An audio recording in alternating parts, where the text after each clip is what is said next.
ગીર ગઢડાના હરમડિયા ગામે સતત પડી રહેલ વરસાદથી જૂનું મકાન ધરાશાયી, કોઈ જાનહાની નહીં.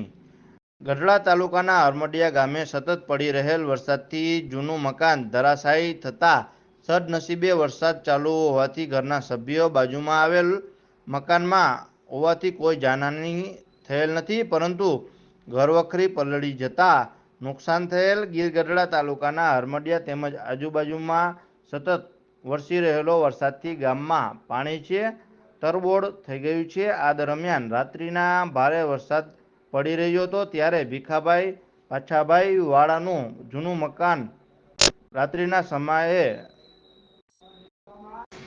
ધરાશાયી થતાં સદનસીબે ઘરના સભ્યો બાજુમાં બીજા રૂમમાં સૂતા હતા ત્યારે મકાનનો પાછલો ભાગ પડી જતા ઘરવખરીને નુકસાન થયેલ છે. રિપોર્ટર બ્લોચ દોસ્ત મોહમ્મદ, હરમડિયા.